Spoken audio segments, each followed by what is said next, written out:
성령님이 도와주셔서 신령과 진정한 예배가 될 수 있도록 축복하여 주시옵소서.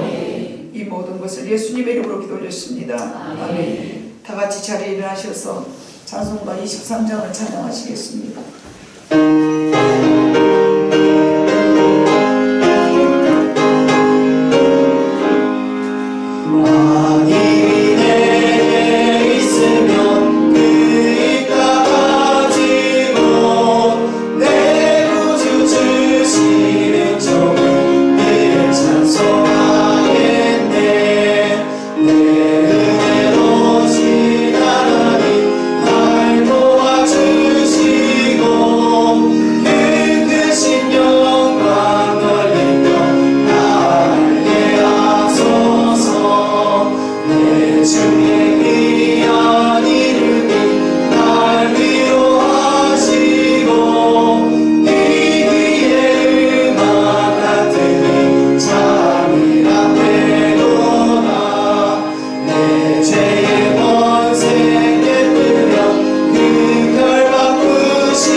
보이지 않는 것들의 증거니 선지자들이로서 증거를 얻었느니라. 믿음으로 모든 세계가 하나님의 말씀으로 지어준 줄 우리가 아나니 보이는 것은 나타난 것으로 말미암아 된 것이 아니니라. 믿음으로 아벨은 가인보다 더 나은 제사를 하나님께 드림으로 의로운 자라 하시는 증거를 얻었으니 하나님이 그 예물에 대하여 증언하시니라. 그가 죽었으나 그 믿음으로써 지금도 말하느니라. 믿음으로 에녹은 죽음을 보지 않고 옮겨졌으니 하나님이 그를 옮기심으로 다시 보이지 아니하셨느니라. 그는 옮겨지기 전에 하나님을 기쁘시게 하는 자라 그 증거를 받았느니라. 믿음이 없이는 하나님을 기쁘시게 하지 못하나니 하나님께 나아가는 자는 반드시 그가 계신 것과 또한 그가 자기를 찾는 자들에게 상 주시는 이심을 믿어야 할지니라. 아멘. 다 같이 사도신경 하시면서 우리의 신앙을 하나님 앞에 기도하겠습니다.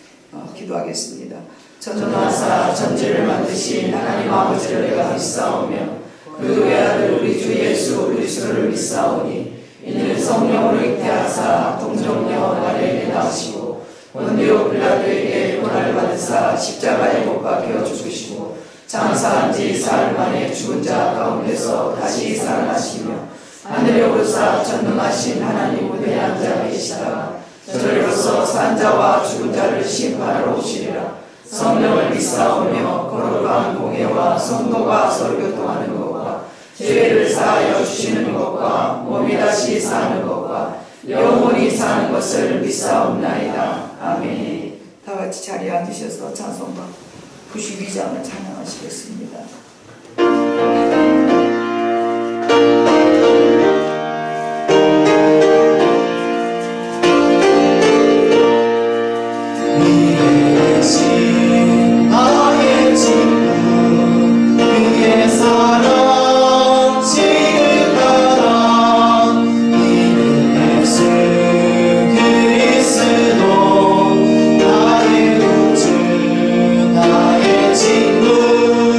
사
구원의 하나님, 하나님께서 만드신 땅의 동산이 가는 곳마다 싱그러운 꽃들로 아름다움을 더해가는 봄날의 세 번째 주일을 허락하심에 감사를 드립니다.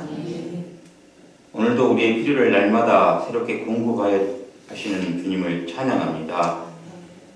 우리가 주님의 채워주시는 은혜를 잊고 늘 허덕이지는 않았는지 되돌아봅니다. 주님이 우리를 궁핍한 데 처하지 않도록 늘 보살펴 주셨지만 우리의 눈이 욕심에 멀어 식물을 구하고 먹을 것, 입을 것을 위하여 전전긍긍하면서 주님의 영광을 가리고 품위 없이 살았음을 고백합니다. 우리에게 오래 참으시는 주님, 우리를 용서하여 주시옵소서. 주님의 거룩한 백성으로 당당하게 살아가기를 원하오니 우리의 필요에 전전긍긍하지 않도록 복내려 주시옵소서. 사랑의 주님, 이 귀한 날에 주님께 감사를 드리고 싶어도 마음에 근심과 고통이 있어서 주님께 감사드리지 못하는 심령들이 있습니다. 주님께서 저들의 상한 심령들을 위로하여 주시옵소서. 주님이 주시는 평안으로 안정을 되찾게 하시고 주님께 감사하는 복된 삶을 살 수 있도록 복내려 주시기를 원합니다. 우리에게 주님의 사랑을 실천할 수 있도록 우리를 보내 주시옵소서. 우리가 그들을 주님의 사랑으로 감싸 수 있도록 우리의 마음을 긍휼적인 마음으로 변화시켜 주시옵소서. 자비하신 주님, 경제가 어려워지면 근심이 없는 가정이 없고 미래에 대한 계획도 불안해하며 초조해야 합니다. 이럴 때일수록 저에게 더욱더 큰 믿음을 허락하시기를 원합니다. 경제가 어렵다고 해서 이끌려다니는 모습이 아니라 더 힘차게 현실을 이겨낼 수 있도록 복내려 주시옵소서.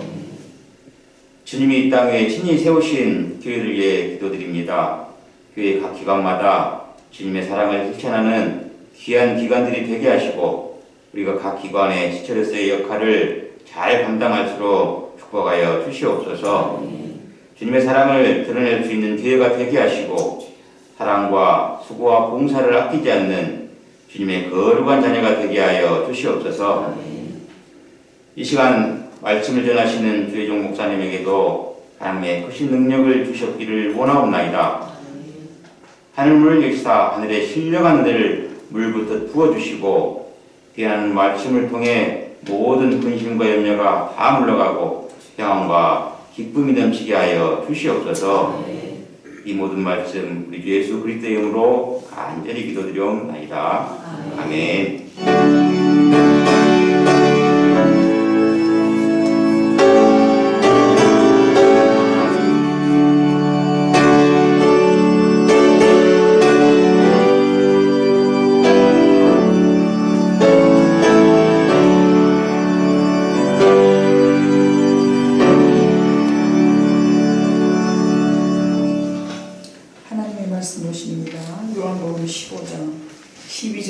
말씀부터 15절 말씀까지 교독하시겠습니다. 요한복음 15장 12절부터 15절에 있는 말씀입니다. 내 계명은 곧 내가 너희를 사랑한 것 같이 너희도 서로 사랑하라 하는 이것이니라. 사람이 친구를 위하여 자기 목숨을 버리면 이보다 더 큰 사랑이 없나니 너희는 내가 명하는 대로 행하면 곧 나의 친구라. 이제부터는 너희를 종이라 하지 아니하리니 종은 주인이 하는 것을 알지 못함이라. 너희를 친구라 하였노니 내가 내 아버지께 들은 것을 다 너희에게 알게 하였음이니라. 아멘. 이 시간에는 삼복장 특송 읽겠습니다.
기쁨이 넘칠 수 있는 우리의 신앙이 되기를 간절히 소망합니다. 보잘것없고 연약한 우리들을 항상 믿어주시고 항상 우리를 기다려주시고 항상 우리를 인정해 주셨던 하나님, 그러나 우리는 하나님 앞에서 그의 말씀을 쫓아서 온전히 살아드리지 못했다 할지라도 마음속에서 하나님의 말씀들이 항상 우리를 빛으로 인도하시며 구원의 길로 생명의 길로 이끌어 주시사 소망 삼고 살아가게 하셨사오니 주님 오시는 그날까지 우리의 믿음을 굳게 지켜나가게 하여 주시옵소서. 10가지 기도해야 될 제목들이 많이 있어서 하나님 때로는 넘어지고 슬퍼지고 좌절한다 할지라도 하나님 앞에 소망을 가지고 나아갈 때에 나의 친구 되신 예수 그리스도께서 동행해 주셨음을 감사하면서 오늘도 부족한 종을 통하여서 말씀으로 아버지 하나님이여 이 땅에서 살아가는 동안에 어떻게 해야 될 것인가, 무슨 마음으로 싸워 나가야 될 것인가에 아버지 하나님이여 귀한 무기가 되게 하시고 생명의 양식이 되게 하여 주시옵소서. 우리 하나님께서 부족한 종의 입술을 통하여서 하나님의 말씀을 선포할 때에 악하고 더러운 것들이 개입하지 못하도록 지켜주실 것을 믿사오며 예수님의 이름으로 기도 올렸습니다. 아멘. 성경상에 보면은 다윗과 요나단은 참으로 그 우정으로서의 아름다운 그 관계로 소개되어 있습니다. 얼마나 아름다운 관계인가 봐보면은 사무엘하 1장 26절. 자, 같이 읽겠습니다. 시작. 내 형 요나단이 내가 그대를 애통함은 그대는 내게 심히 아름다움이라. 그대가 나를 사랑함이 기이하여 여인의 사랑보다 더하였도다. 아멘. 남녀간의 관계가 아닌 형제간의 우애, 남자와 남자. 그래서 요나단과 다윗이 얼마나 서로가 깊은 마음을 가지고 사랑하였던지 여인의 사랑보다 더하였도다라고 저렇게 소개되어 있습니다. 뿐만 아니라 사무엘상 20장 17절에 가보니까 다윗에 대한 요나단의 사랑이 그를 다시 맹세하게 하였으니 이는 자기의 생명을 사랑함 같이 그를 사랑함이었더라 라고 기록되어 있습니다. 얼마나 다윗에 대한 요나단의 사랑이, 요나단만 다윗을 사랑한 것이 아니라 다윗도 요나단을 자기의 목숨같이 사랑해 주었다라고 말씀하였습니다. 사무엘상 18장 1절을 봐보니까 다윗이 사울에게 말하기를 마침에 요나단의 마음이 다윗의 마음과 하나가 되어 요나단이 그를 자기의 생명같이 사랑하니라. 다윗만 요나단을 사랑한 것이 아니라 요나단도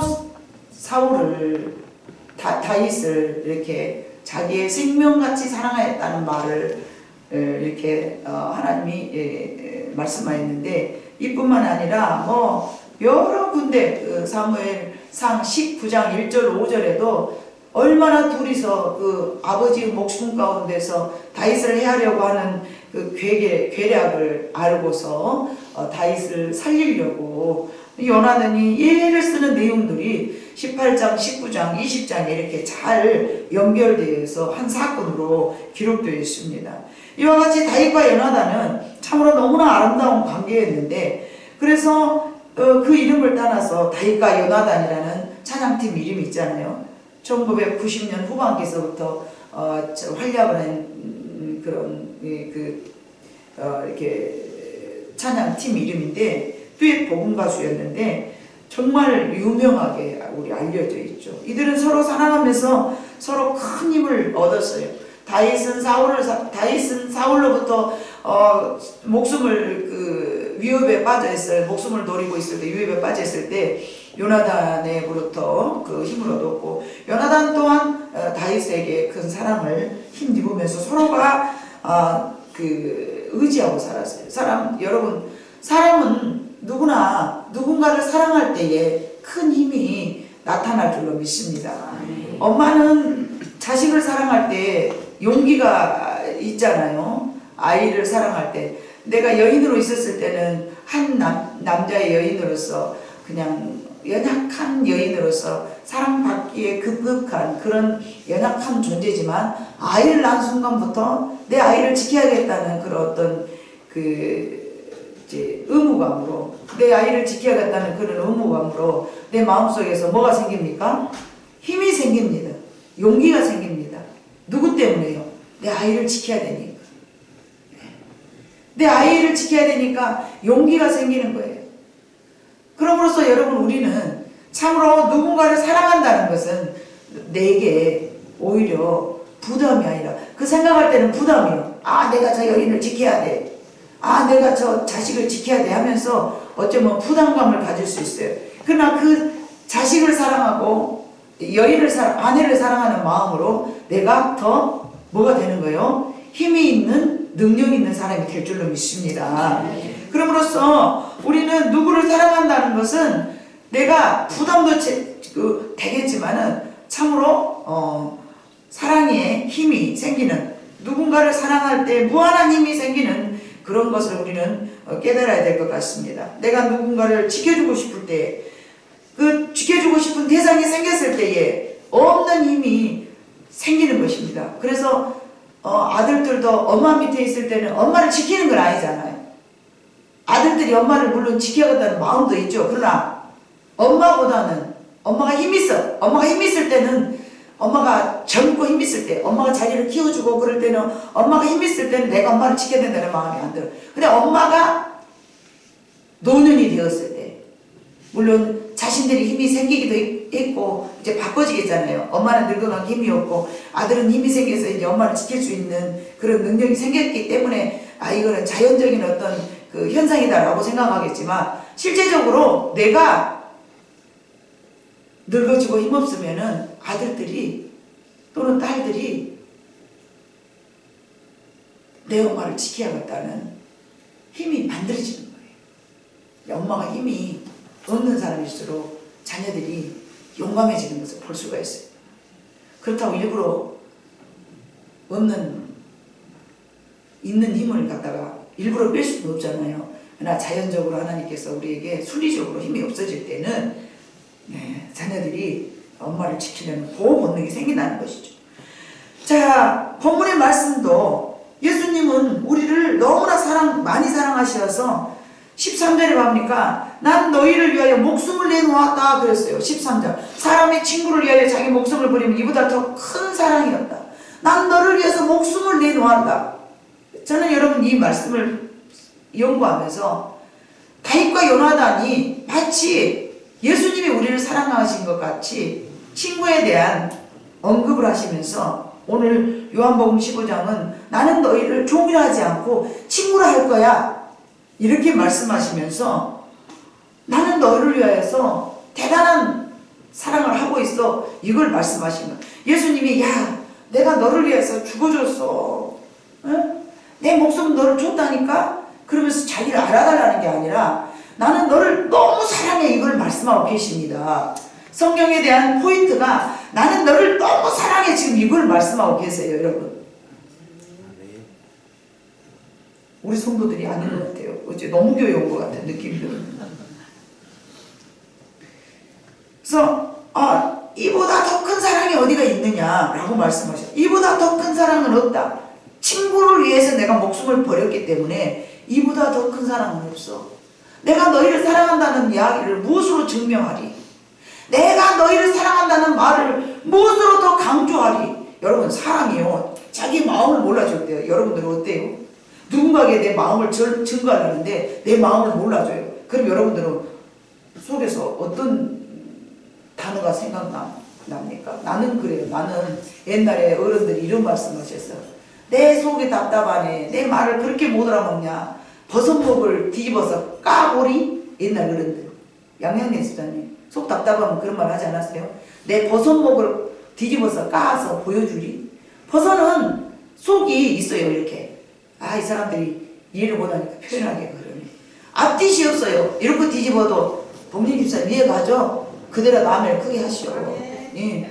이 버섯목을 여기도 뒤집어도 속, 저기도 뒤집어도 속. 이 버섯은 속과 안이 똑같단 말이에요. 그러면 이 속과 안이 어딘가를 물어보려면 어찌해야 돼요? 터서 뒤집어 까봐야 알아. 그러니까 답답하면 저는 그 말이 떠오르는 거예요. 오메, 버섯목이라면 뒤집어 까서라도 보여주는데 내가 내 마음속에 있는 이 마음을 너희한테 어떻게 다 표현하리? 표현력이 딸리기 때문에 사랑한다는 말을 다 말할 수가 없어. 표현할 수가 없어. 여러분, 경남 산천에 작은 마을이 있었어요. 그곳에서 초등학교를 졸업한 한 학생이 대구 중학교를 가기로 했어요. 산천 산골짜기에서 살고 있는 초등학생이 이제 중학생이 되니까 대구로 나가야 되겠어. 그래서 어려운 가정 형편에 대구까지 학교를 보내는 것이 쉬운 상황이 아니었는데 아버지는 자식의 앞날을 위하여서 어찌 됐든 간에 대구 학교를 보내려고 마음을 먹은 거예요. 나는 못 배웠으니까 너라도 잘 배워서 너는 나 같은 인생 살지 말아라. 옛날에는 무식하면 이렇게 일만 하고 살았지만 좀 배워야 그래도 너희들이 손에다가 참 물 묻히지 않고 살지 않겠느냐, 이런 마음으로 학교를 보내려고 했는데 쉬운 상황이 아니었어요. 그러나 아버지는 자식의 앞날을 위해서 굳게 결정을 했으면 큰 결정을 했어요. 근데 아들은 그에 따라서 공부할 마음이 없는 거예요. 공부할 마음이 없어. 공부에 대한 관심도 없었어. 중학교를 버젓이 들어갔는데 중등 이 중학교를 아버지는 어려운 상황에 중학교를 보내놨는데 중간고사를 봤는데 옛날에는 얘들아 학교에 반에 학생들이 굉장히 많아. 목사님 초등학교에도 꼴보니 73번 72번도 막 있었어. 너희는 상상도 안 가지. 두 번 합쳐놓은 것 같아. 이 청년도 이 학생도 학교 다닐 때 학교 반이 68명이었는데 몇 등? 68등. 아버지는 산골짜기에서 기대해서 대구로 유학 보내놨더만은 68명에서 68등을 했으니 여러분 얼마나 속이 상하겠어. 그러니까 아들이 이런 점수를 내가 아버지한테 갖고 가면 우리 아버지가 얼마나 실망하겠냐.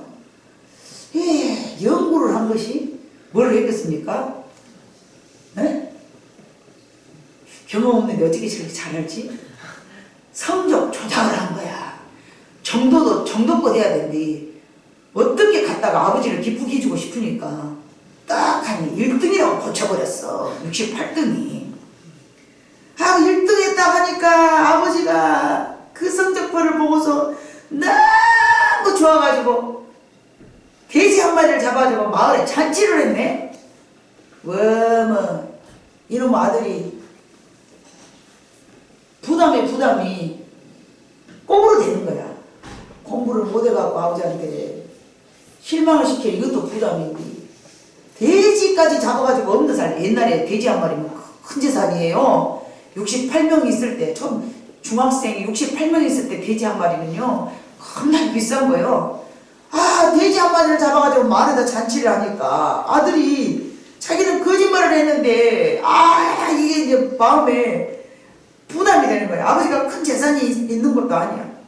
재산이 있어가지고 돼지 키워가지고 겨우겨우 그렇게 살아가는데 거짓말을 하고 나니까 자신이 마음이 그냥 너무 짐이 된 거예요. 큰일 났다. 큰일 났어. 이 노릇을 어쩔까 하고 너무나 거룩한 부담이 크게 생기니까 아들이 뭔 마음을 먹었겠어요? 열심히 공부를 하자. 그러면서 공부를 시작했어요. 정말 열심히 했어. 하다 보니까 공부가 되는 거야. 관심이 없는 것 뿐이지 머리가 그래서 있었던가 봐. 그래서 아들은 이제 열심히 공부해갖고 고등학교 나오고 언감선생 대학교 나오고 대학원 나오고 박사가 되고 그래가지고 나중에 뭐가 됐어요? 대학 교수가 된 거예요. 대학 교수가 돼가지고 또 그 다음에 뭐가 됐어요? 대학교 총장이 되었어요. 이 총장이 이제 결혼해서 아이를 낳았어요. 아이가 태어나고 그 아이가 중학생이 되던 날 이제 자기 마음속에서 과거에 이제 자기 아버지가 이제 연로하셨잖아요. 내가 결혼해갖고 아기가 중학생 되었으니 아버지가 얼마나 나이가 많이 드셨겠어. 그러니까 항상 그것이 아버지한테 거짓말한 것이 마음에 걸려. 너무 마음에 걸려. 그래서 이제 중학생이 되던 어느 날 이 총장 아들이 아버지에게 조심스럽게 말을 했어. 아버지, 사실은 제가 중학교 때 1등이요. 이 말 하려니까 아버지는 아들이 입을 탁 막으면서 알고 있었다. 손자 들으라. 아들 체면 살려주고 싶어서 손자가 들을 감성께 조용히 하라고. 경북대학교에서 총장을 연임했던 박찬석 박사의 이야기입니다. 자식이 뻔한 거짓말에도 묵묵히 기다려주던 아버지의 마음은 과연 여러분 어떤 것이었을까요? 시골집 가난한 집에서 농사짓고 돼지를 기르던 아버지는 이미 알고 계셨지만 아버지는 아들에 대한 기대와 믿음이 매우 컸습니다. 자식은 부모의 기대와 믿음의 크기만큼 성장한다는 말이 있습니다. 이것은 부모가 자식을 사랑하는 마음입니다. 어쩌면 하나님께서도 저와 여러분을 사랑하시고 그렇게 성장할 수 있도록 독생자를 내어주셨습니다. 우리가 죄인인지 뻔히 알면서 앞으로도 우리가 죄를 많이 지을 것을 뻔히 알면서 지금도 하나님은 우리를 사랑하시고 우리 죄에 대해서 묵묵히 기다리신 줄로 믿습니다. 그리고 독생자 아들 예수 그리스도까지 내어주신 그 사랑을 우리 모두를 구원하기 위한 하나님의 사랑이신데, 여러분에게 오늘 그 말씀을 전하고자 저는 오늘 본문을 선택했습니다. 본문의 말씀은 예수님께서 우리를 위해서 생명을 내어오신 사랑의 말씀입니다. 그리고 너희는 나의 친구라고 말씀하셨는데, 이제부터 너희는 종이라 하지 말고 친구라 말하였는데, 내 아버지께 그 친구라고 표현하는 것은 종과 친구의 사이는 상당한 차이가 있지 않습니까? 종은 시키는 대로만 해야 하는 것이 이게 그 나라의 문화였어요. 그런데 오늘 친구라는 것은 뭐예요? 이 주종 간의 관계, 시키면 시키는 대로 한 것이 아니라 내가 알고 있는 것을 너희도 어찌해야 된다? 다 알아야 된다. 이런 차원에서 친구라고 말씀하시는 거예요. 15절을 우리 한번 다시 한번 읽어볼까요? 시작. 이제부터는 너희를 종이라 하지 아니하리니 종은 주인이 하는 것을 알지 못함이니라. 너희를 친구로 하였나오니 내가 내 아버지께 들은 것을 다 너희에게 알게 하였음이라. 아멘. 이 친구라고 말한 것은 어떻게 보면은 하나님의 아들 이름은 더 가까운데 친구 이러니까 조금 그 거리감이 있잖아요. 제가 오늘 다윗과 요나단을 여러분에게 말씀드렸는데, 사울의 아들 요나단은 아버지로부터 모든 계략을 다 알았어. 다윗을 죽이려는 그 방법을, 계획을 막 이게 짜고 있는 걸 다 알았어. 그리고는 자기 친구 다윗을 사랑해서 지키기 위해서 아버지가 알고 있는 것을 다 말해줬어. 그래서 목숨을 건진 거예요. 그런데 오늘 이 요한복음에 있는 너희는 나의 종이 아니고 친구라, 이거는 아버지께로부터 내가 받은 모든 것을 다 너희에게 가르쳐 줄게 라는 의미입니다.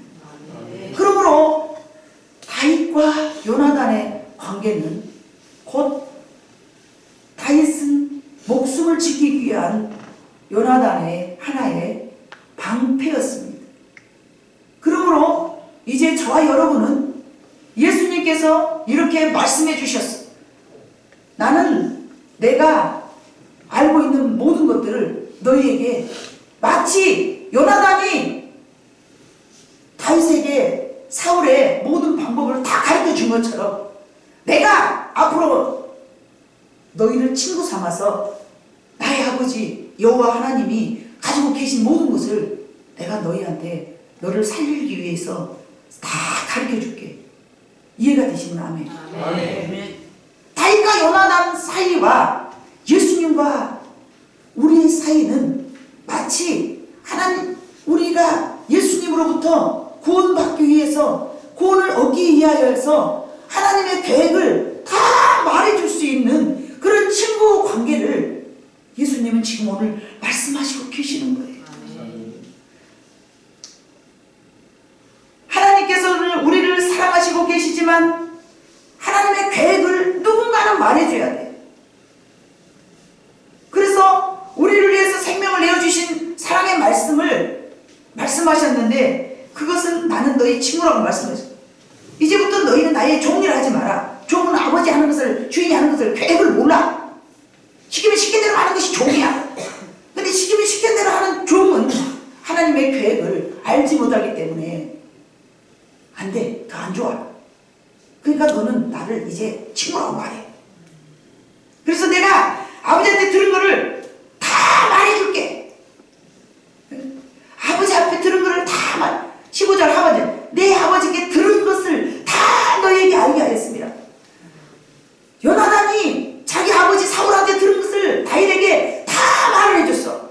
그러니까 그를 피할 수 있고 보호할 수 있었어. 다시 한번 이해가 되면 아멘. 아멘. 예수님은 그래서 나의 친구라고 말씀하시고, 예수님은 사랑하는 제자들에게 이와 같이 친구로 여기시면서 모든 하나님의 비밀들을 우리에게 다 말씀해 주셨습니다. 얘들아, 하늘나라는 말이지 이런 거야. 얘들아, 하늘나라는 말이지 이런 거야. 내 아버지가 계시는 곳은 이런 곳이야. 내 아버지는 이런 계획을 갖고 있어. 얘들아, 내가 너를 사랑하니까 우리 아버지의 계획을 다 말해줄게. 그 관계가 친구의 관계입니다. 그리고 나는 너희를 위하여서 십자가를 위하여서 몸 버려 죽으려고 이 땅에 왔어. 너희를 구원하려 이 땅에 내려왔어. 너희의 모든 질문 내가 짊어져 줄 것이니 이제부터는 너희는 자유야. 그리고 내가 죽었다고 슬퍼하지 마. 난 3일 후에 다시 살아날 거야. 요한복음 13장 33절을 봐봅니다. 자, 읽습니다. 작은 자들아, 내가 아직 잠시 너희와 함께 있노라. 너희가 나를 찾을 것이나 일찍이 내가 유대인들에게 너희는 내가 가는 곳을 올 수 없다고 말한 것과 같이 지금 너희에게도 이르노라. 아멘. 36절. 시몬 베드로가 이르되 주여 어디로 가시나이까? 예수께서 대답하시되 내가 가는 곳에 네가 지금은 따라올 수 없으나 후에는 따라오리라. 베드로가 물어, 주여 어디로 가시나요? 아니야, 지금은 너희가 나를 따라올 수 없어. 그러나 다음에는 너희가 따라올 거야. 요한복음 14장 1절 봐봅니다. 너희는 마음에 근심하지 말라. 하나님을 믿으니 또 나를 믿으라.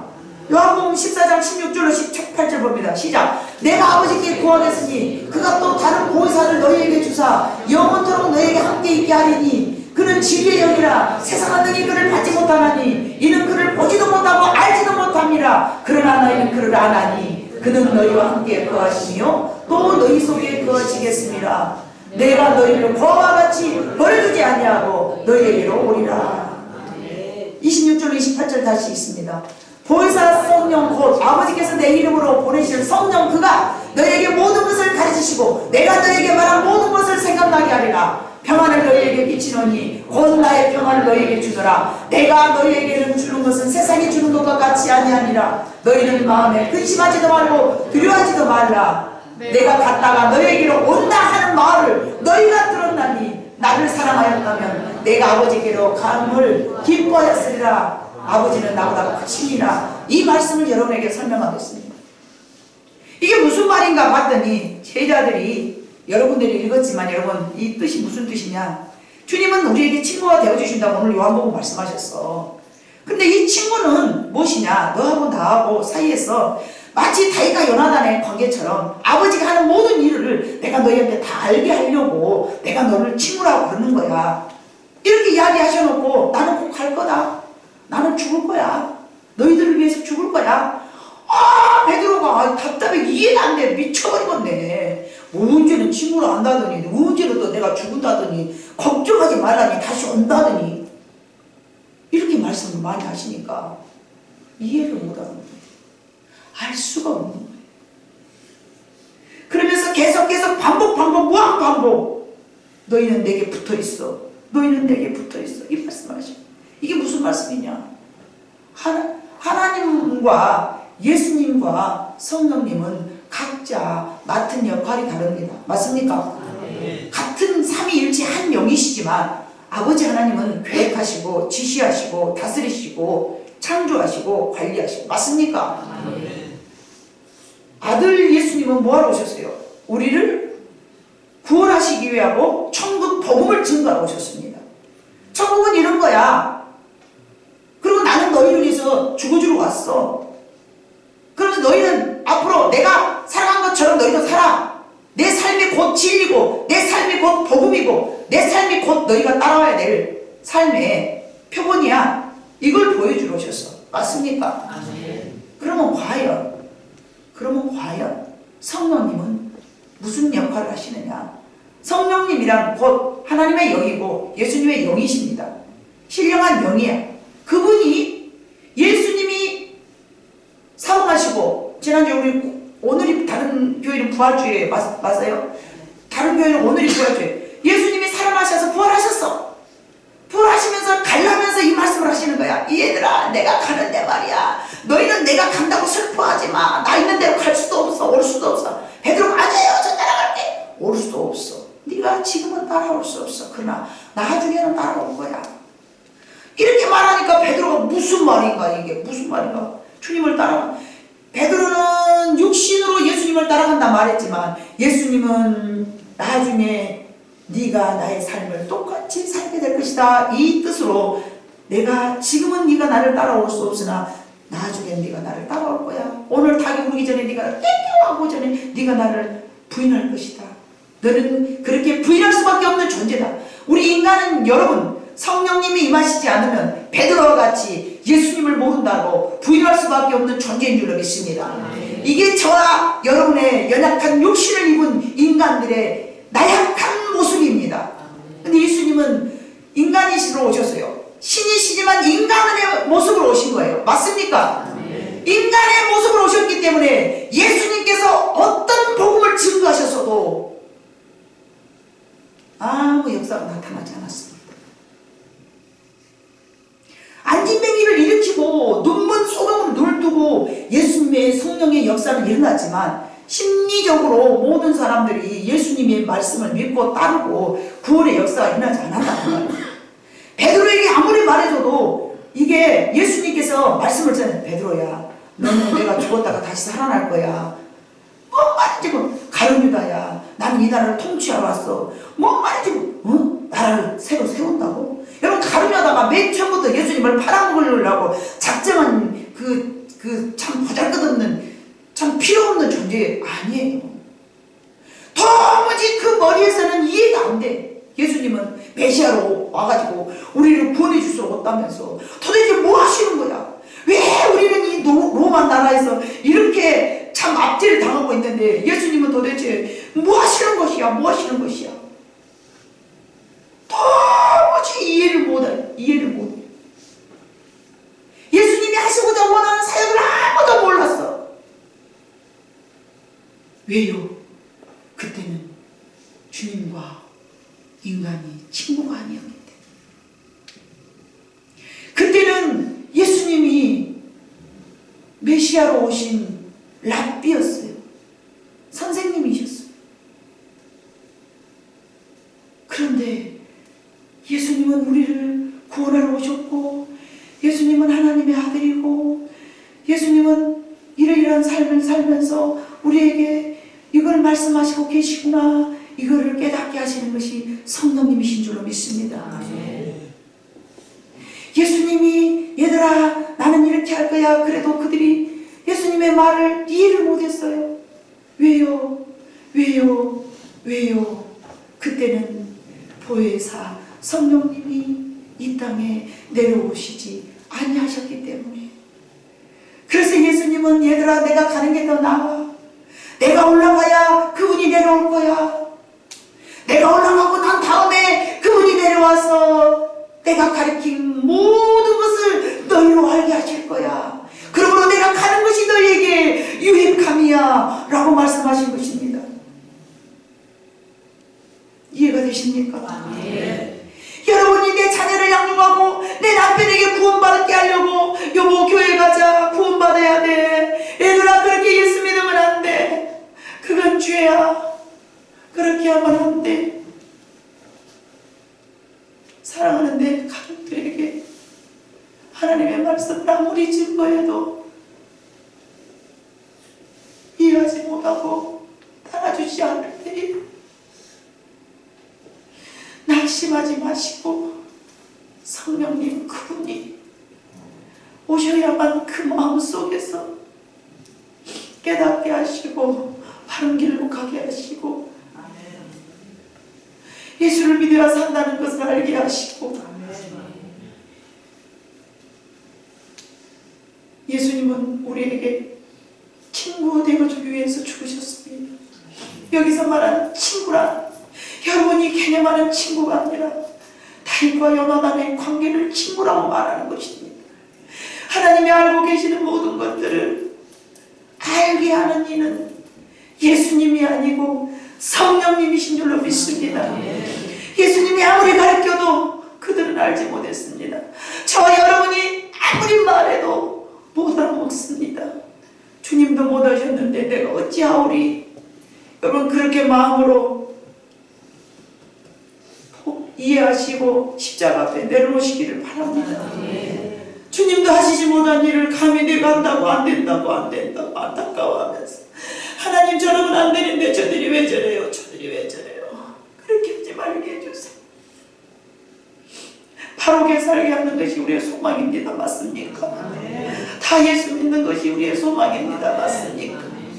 그러나 우리는 증거하고 복음을 전하는 나팔수일 뿐, 외치는 소리일 뿐, 그 음성을 듣고 깨우치게 하는 것은 성령님만 하신 줄로 믿습니다. 주님도 못하셨습니다. 안 된다고 낭망하지 마세요. 고쳐지지 않는다라고 혈기 부리지 마세요. 속상해하지 마세요. 낙심하지 마세요. 괜히 그 일로 싸우지 마세요. 하나님만 마음 아프시고 여러분만 상처 입고 가족들만 마음 아프니 오직 그분에게 간구하고 기도하면서 주님 도와주세요. 저건 아니라고 말해주세요. 나는 못해요. 주님만이 하실 수 있어요. 주님의 영만이 하실 수 있어요. 내가 갔다가 너에게 온다라고 오늘 28절에 말씀하셨어요. 그분의 영이 오셔야만 합니다. 육은 안 됩니다. 우리는 육은 구원시킬 수가 없습니다. 예수님은 이 땅에 육으로 오셨기 때문에 복음을 증거해도 결실이 나타나지 않았습니다. 그러나 주님은 실망하지 않으셨습니다. 갔다가 내가 다시 올게. 내가 다시 갔다 온다. 그러면서 말씀하셨어. 너희에게 꼭 잊어버리지 말 것은 이것만 해라. 요한복음 15장 16절 말씀입니다. 같이 읽습니다. 요한복음 15장 16절 시작. 너희가 나를 택한 것이 아니요 내가 너희를 택하여 세웠나니 이는 너희로 가서 열매를 맺게 하고 또 너희 열매가 항상 있게 하여 내 이름으로 아버지께 무엇을 구하든지 다 받게 하려 함이라. 아멘. 여러분이 주님의 이름으로 무엇이든지 구하세요. 구하면 다 받을 줄로 믿습니다. 영혼 살리기 위한 복된 마음을 가지고 기도하는데 하나님이 어찌 그 기도를 안 들어주시겠습니까? 다만 때가 있어서 쉬지 말고 낭망하지 말고 마태복음의 18절에 있는 말씀처럼 끊임없이 우리가 해야 될 일은 죽을 때까지 주님 오시는, 주님이 나를 영접하시는 그날까지, 주님이 나를 오라하는 그날까지 쉬지 말고 기도하시다 가는 것이 우리의 사명이고 그 나머지는 하나님 앞에 맡기시기를 바랍니다. 그리고 또 보니까 주님이 그러셨어요. 너희는 내 계명을 지켜라. 내 계명을 지켜야 되느니라. 몇 절에 있을까요? 10절, 15장 10절. 내가 아버지의 계명을 지켜 그의 사랑 안에 거하는 것 같이 너희도 내 계명을 지키면 내 사랑 안에 거하리라. 내가 이것을 너희에게 이름은 내 기쁨이 너희 안에 있어 너희 기쁨을 충만하게 하려 함이라. 12절. 내 계명은 곧 내가 너희를 사랑한 것 같이 너희도 서로 사랑하라 하는 이것이니라. 가족들을 바로 세우겠노라고, 가족들을 온전하게 하겠노라고 거기서 사랑을 잃어버리면 안 됩니다. 우리가 해야 될 것은 온전히 사랑을 증거하는 것이고 성령님은 그 마음속에 들어가서 역사하리라 믿습니다.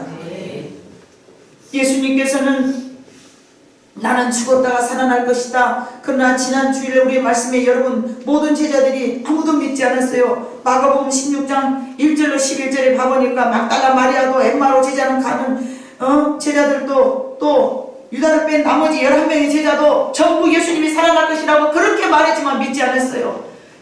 왜 안 믿은 거예요? 성령님이 믿을 만한 마음을 안 주시니까 안 믿어진 거예요. 그들이 안 믿는 게 아니라 성령님이 안 계셨기 때문에 안 믿어진 거예요. 안 믿어진 그들을 보고 답답하다, 안타깝다, 미련하다, 속상하다 하지 마시기를 바랍니다. 오히려 그것은 우리 영혼을 갉아먹고 우리의 기쁨을 빼앗아 먹는 사탄의 마음이고 우리가 미련한 까닭인 줄로 믿습니다. 성령님만이 하실 일입니다. 예수님이 능력이 없어서, 예수님의 말씀에 파워가 없어서, 예수님이 성령이 없어서, 예수님은 성령이 충만하셨지만 사람들 마음속에 무엇이 없기 때문에, 성령이 없기 때문에, 그러므로 성령의 사역은 우리가 망각하고 살기 쉽지만은 매우 위대한 것입니다. 그래서 성부, 성자, 성령의 역할이 다르다는 것을 기억하시기를 바랍니다. 아버지 하나님은 계획하시고 일하시지만 예수님은 순종으로 죄를 담당하셨고 성령님은 그 사실을 우리에게 다 깨우쳐 주는 것이 성령님이십니다. 그래서 예수님은 말씀하셨습니다. 이제는 모든 것을 비밀로 감추지 않고 다 알게 하겠다라고 약속하셨기 때문에 저와 여러분은 지금 하나님을 알아간 줄로 믿습니다. 구원의 역사를 알아간 줄로 믿습니다. 내 마음에서 믿어진 줄로 믿습니다. 그분이 성령님이십니다. 하나님의 모든 것을 감추지 않고 우리에게 다 말씀하신다 하셨기 때문에 저와 여러분이 알아갑니다. 아니 우리 목사님은 저 말씀을 하시는데 그게 나는 왜 못 알아먹을까? 목사님이 저렇게 말씀하시는데 여기서도 이렇게 흘러가 버려. 그런데 몇 달을 언제 몇 년을 듣다 보니 어느 날 내 가슴에서 맞아 목사님이 그렇게 말씀하셨는데 그 말이요. 그것이 성령님이신 줄로 믿습니다. 아무리 내가 여러분들한테 가르쳐줘도 이해가 안 됩니까? 무슨 말 뜻인지 잘 와닿지가 않습니까? 그것은 그러나 믿음은 들음에서 나기 때문에 씨앗이 떨어졌을 때 성령님께서 그 말씀을 기억나게 하셔. 예수님도 그렇게 사역을 하셨어. 얘들아 네가 지금은 내 말을 못 알아먹지만 다음에는 할 거야. 베드로야 지금은 네가 나를 오는 곳을 따라올 수 없지만 그러나 나중에는 하게 될 거야 라고 말씀하신 것입니다. 예수님이 하늘로 승천하시고 보혜사 성령이 오셨습니다. 이것이 사도행전 2장 1절로 4절에 있는 말씀입니다. 같이 읽습니다. 오순절 날이 이미 이름에 그들이 다 같이 한 곳에 모였더니 호련히 하늘로부터 급하고 강한 바람 같은 소리가 있어 그들이 앉은 온 집에 가득하며 마치 불의 현처럼 갈라지는 것들이 그들에게 보여 각 사람 위에 하나씩 임하여 있더니 그들이 다 성령의 충만함을 받고 성령이 말하게 하심을 따라 다른 언어로 말하기 시작하니라. 이때가 바로 예수님이 갇히고 난 이후로 40일이 되고 난 후에 이렇게 성령의 역사가 나타나셨습니다. 49일 지나고 50일째 6월절을 지내고 일주일을 7번 지내고 난 다음에가 그래서 성령 강림 주일입니다. 여러분 그때 이후로부터 예수 제자들이 달라졌습니다. 완전히 달라졌습니다. 예수님께서 온전하게 전인격적으로 그들이 믿어졌습니다. 그리고는 그분을 위한 삶을 살기 시작했습니다. 그런 생각과 그런 행동이 바뀜을 성령님이 하시는 일이었습니다. 예수님은 사랑으로 모든 것을 보여주었지만 예수님의 사역은 십자가의 사랑을 나타내 보여주시는 것이 그분의 역할이었습니다. 우리가 지금 예수를 믿는 것도 또한 하나님의 나라에 대한 지혜와 믿음 그리고 소망을 갖게 된 이 모든 것은 도우시는 성령님의 역할입니다. 그분의 도우심이 없이는 누구도 예수님을 믿지 못합니다. 마음에 와서 역사하심이 없어집니다. 저와 여러분이 하나님 앞에 나는 못합니다. 십자가 앞에 우리 자신을 내려놓을 때 성령님이 역사하실 줄로 믿습니다.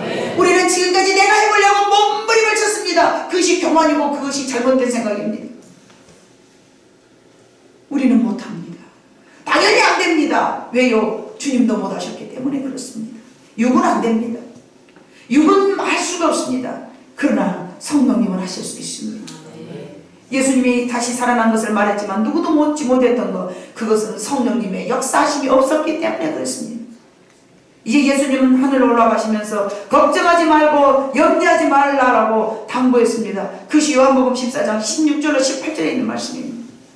성령은 하나님의 영이시요 예수님의 영이신 줄로 믿습니다. 이 영만이 우리 안에 계셔서 영만이 우리의 영을 바꿔놓을 줄로 믿습니다. 육은 육으로 끝나는 것입니다. 그래서 이 영이 우리 안에 계셔서 우리 함께 계심으로 모든 것을 비밀로 하지 않고 다 알게 하여 주신다라고 말씀하신 것입니다. 예수님이 계셔서 3년 동안은 성령님이 없었기 때문에 알고자 하나 알 수 없었고 깨닫고자 하나 깨달을 수가 없었고 그래서 예수님이 말씀하셨죠. 귀가 있으나 듣지 못하고 눈이 있으나 보지 못하고 입이 있어도 말할 수 없습니다.